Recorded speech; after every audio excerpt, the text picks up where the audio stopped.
கர்த்தராகிய இயேசு கிறிஸ்து நாமத்திலே உங்கள் அனைவருக்கும் வாழ்த்துக்கள். இந்த நாளுக்குண்டான ஒரு ஊரில் அற்புதமான வார்த்தை சங்கீதம் 34:15.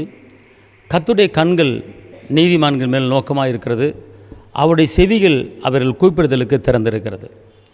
கர்த்தருடைய கண்கள் நீதிமான்கள் நோக்கமாக இருக்கிறது, அவருடைய செவிகள் அவர்கள் கூப்பிடுதலுக்கு திறந்திருக்கிறது. ஏசப்பா சொல்கிறாரு, கர்த்தருடைய கண்கள் நீதிமான்கள் கூப்பிடும்போது திறந்திருக்கிறது.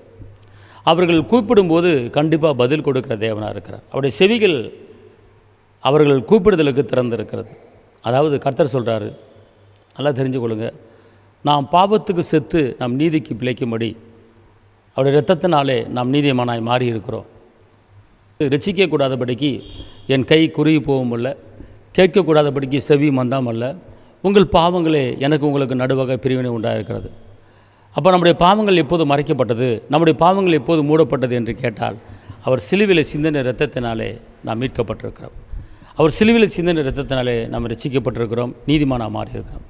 அப்போ அவர் என்ன சொல்கிறாரு, நீதிமான்கள் கூப்பிடுகிற சத்தத்துக்கு என் கண்கள் திறந்திருக்கிறது, நீதிமான்கள் கூப்பிடும் சத்தத்துக்கு என் காது திறந்திருக்கிறது. அதனால் கண்டிப்பாக உங்கள் ஜெபத்தை கேட்டு, கண்டிப்பாக உங்கள் விண்ணப்பத்தை கேட்டு, கண்டிப்பாக உங்கள் அழுகையை பார்த்து, கண்டிப்பாக உங்கள் கூக்குரல் கேட்டு உங்கள் ஜெபத்துக்கு நான் பதிலை தருவேன். எந்தெந்த காரியத்துக்கும் நீங்கள் ஜெபித்து கொண்டு இருக்கிறீங்க, மகனுக்காக ஜெபிக்கலாம், மகளுக்காக ஜெபிக்கலாம், வேலைக்காக ஜெபிக்கலாம், அன்புக்காக ஜெபிக்கலாம், சமானத்துக்காக ஜெபிக்கலாம், இரக்கத்துக்காக ஜெபிக்கலாம். ஆனால் எல்லா ஜெபத்துக்கும் நான் பதில் கொடுக்குற தேவனாக இருக்கிறேன். நீ நீதிமான், நீதிமான் என்றவர் சொல்கிறார்.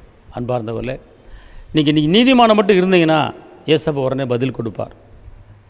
இயேசுவை சொந்த இரட்சகராக ஏற்றுக்கொண்டு அவருக்காக நீங்கள் வாழும்போது, நீங்கள் ஞானஸ்நானம் எடுத்துட்டிங்கன்னா நீ நீதிமானாக மாறி இருக்கிறீங்க. அப்போது கர்த்தர் சொல்கிறாரு, என் கண்ணு திறந்திருக்கிறது, என் காது திறந்திருக்கிறது, கண்டிப்பான முறையில் உங்கள் ஜெபத்துக்கு பதில் தருவேன் அப்படிங்கிறார். நீங்கள் கேட்கும்போது, நான் இயேசுவின் இரத்தத்தால் நீதிமானாய் மாறி இருக்கிறேன். ஏசப்பா நீங்கள் சொல்லியிருக்கிறீங்க சங்கீதம் 34:15, கர்த்தருடைய கண்கள் நீதிமான்கள் மேல் நோக்கமாக இருக்கிறது, அவருடைய செவிகள் அவர்கள் கூப்பிடுதலுக்கு திறந்திருக்கிறது என்று சொன்னீங்களே. ஏசப்பா உங்கள் இரத்தத்தால் நீதிமானாக மாறி இருக்கிறேன், தேவனுடைய வார்த்தை வானம் ஒளிந்தாலும் பூமி ஒளிந்தாலும் என் வார்த்தை ஒளியாதுன்னு நீங்கள் சொல்லியிருக்கிறீங்களா ஏசப்பா? இந்த நாட்களிலே வேதனையோடு, கண்ணீரோடு, துக்கத்தோடு, நெருக்கத்தோடு, பாடுகளோடு, சஞ்சலத்தோடு உங்களுடைய சமூகத்தில் வந்திருக்கிறேன். உங்கள் வார்த்தை அழியாது, ஒளியாது, மாறாது, மறையாது. ஆனால் உங்கள் வார்த்தை இப்படி சொல்கிறது, நீதிமான்களுடைய ஜெபத்தை நான் கேட்கிறேன், கர்த்தருடைய கண்கள் நீதிமான்கள் நோக்கமாக இருக்கிறது, அவர்கள் செவிகள் கூப்பிடுதலுக்கு திறந்திருக்கிறது. இந்த வார்த்தையை நீங்கள் சொல்லுங்கள். நீங்கள் ஜெபிக்கும்போது,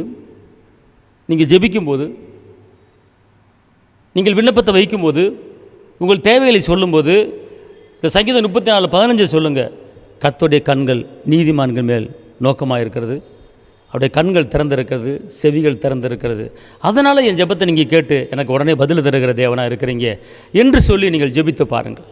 ஜெபிக்கும்போது தேவையில்லாத காரியத்தை சொல்லி ஜெபிக்க வேண்டாம். அவர் என்ன சொல்லியிருக்கிறார், எப்படி சொல்லியிருக்கிறாரு அப்படின்னா, நீங்கள் இப்படி சொல்லியிருக்கிறீங்க அப்படின்னு சொல்லும்போது கண்டிப்பாக நாம் வாக்குத்தத்தங்களை சொந்தமாக்கி, வாக்குத்தத்தங்களை உரிமையாக்கி ஜெபிக்கும்போது கண்டிப்பாக கர்த்தர் நமக்கு அற்புதம் செய்வார். அதனால் இந்த நாட்களிலே நீங்கள் ஜெபிக்கும்போது சங்கீதம் 34:15 சொல்லி ஜெபிங்க. நீங்கள் ஞானஸ்நானம் எடுத்திருந்தால், இயேசுவை சொந்த இரட்சகராக ஏற்றுக்கொண்டிருந்தால் இந்த வசனத்தை சொல்லி ஜெபிங்க. உடனுக்குடன் அற்புதங்களை நீங்கள் பார்க்க முடியும். இரட்டிப்பான நன்மை தருவேன், இன்றைக்கு தருவேன், வாக்கு பண்ணின தேவன் வாக்கு மாற மாட்டார். தைரியமாக இருங்க. உங்களுக்காக ஜெபிக்கிறேன். தகப்பனே இயேசப்பா, உம்மை நன்றி உள்ளத்தோடு மை துதிக்கிறேன், உம்மை ஸ்தோத்திரிக்கிறேன். வெற்றி வேந்தனை மை துதிக்கிறேன், விடுதலை நாயகரை மை துதிக்கிறேன், கரம் பிடித்தவரை மை துதிக்கிறேன், ஜீவனுள்ள தேவனை மை துதிக்கிறேன். அப்பா, அந்த நாளிலும் கூட நீதிமான்கள் மேல் நோக்கமாக இருக்கிற தேவனே, உங்களுடைய பிள்ளைகள், ரட்சிக்கப்பட்ட பிள்ளைகள், எத்தனையோ பிள்ளைகள் வேதனையில் இருக்கிறாங்க, கஷ்டத்தில் இருக்கிறாங்க, சரியான வேலை இல்லாமல் இருக்கிறாங்க, திருமண காரியம் தடையாக இருக்கிறது. நீங்கள் ஏசப்பா ஒரு அற்புதம் செய்யுங்க. வாழ்ந்திருக்கும்படி, உயர்ந்திருக்கும்படி, செழித்திருக்கும்படி கிருபை தாங்க. இரத்த கோட்டைகளை மறைத்துக்கொள்ளுங்க, ஆஸ்வதிங்க, பலப்படுத்துங்க. இயேசுவின் நாமத்தில் பிதாவே, ஆமென். கர்த்தர் உங்களை ஆசீர்வதிப்பார். ஹல்லேலூயா.